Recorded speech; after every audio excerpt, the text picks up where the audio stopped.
আপনি যদি কোথাও ফ্ল্যাট কিনে থাকেন তাহলে মনে করব এই ভিডিওটা আপনার জন্য খুবই ইম্পর্টেন্ট।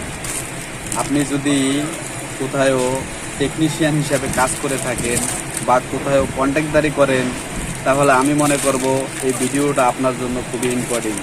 আপনি যদি কোনো বিল্ডিংয়ের কোনো বড় বড় টাওয়ারের যদি ইলেকট্রিক্যাল ড্রয়িং করে থাকেন তা ইঞ্জিনিয়ার সাহেব আমি মনে করব এই ভিডিওটা আপনার জন্য খুবই গুরুত্বপূর্ণ।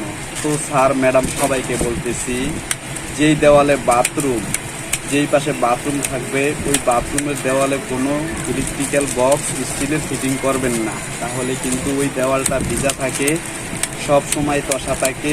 স্টিলের কোনো কিছু ব্যবহার করলে ঝঙে ধরতে পারে, ওই দেওয়ালের জিনিসপত্র তাড়াতাড়ি নষ্ট হতে পারে। এই জন্য আপনি ইলেকট্রিক্যাল কোনো কিছু যদি ব্যবহার করেন ওই দেওয়ালের আপসাইডে অন্য জায়গায় ব্যবহার করবেন। তো দেখা যাক আমি কি বলতে চাচ্ছি, প্র্যাকটিক্যালে দেখে নেন। বাথরুমের পাশে যদি দেওয়াল থাকে তাহলে সুইচ বোর্ড দিতে হয় না। আমি যখন কন্ট্রাক্টরি করছি, ঠিক আছে, তখন কি করছি, আপ সাইডে দিছি। আচ্ছা, ঠিক আছে। হ্যাঁ হ্যাঁ, কারণ বাথরুম সবসময় দেওয়াল ভিজা থাকে, এই জন্য দেওয়াল নষ্ট হয়ে থাকে। তার কারণে যেই সাইডে বাথরুম অপর সাইডে দিতে হয় সুইচ বোর্ড। এর কথা তো ঠিকই।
আর পুরুষ দিয়ে লাগাইছে, পুরুষ দিয়ে লাগাইতেছে।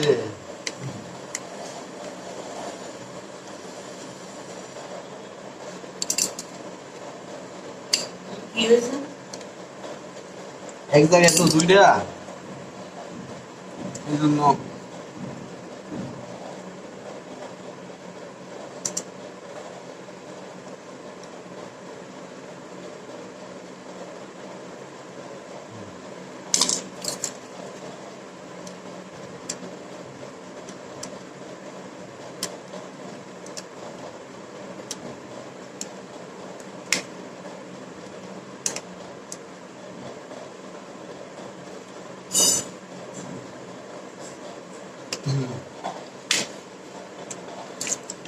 নেগেটিভ।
এটা হলো আর্ট।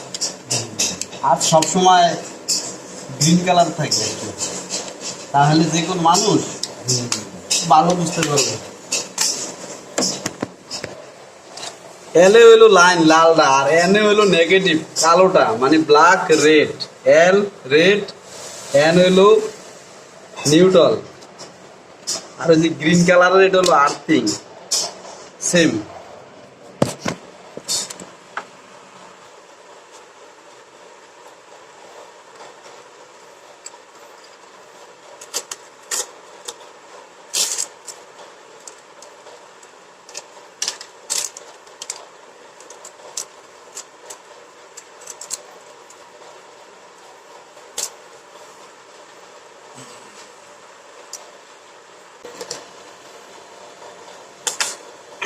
Success.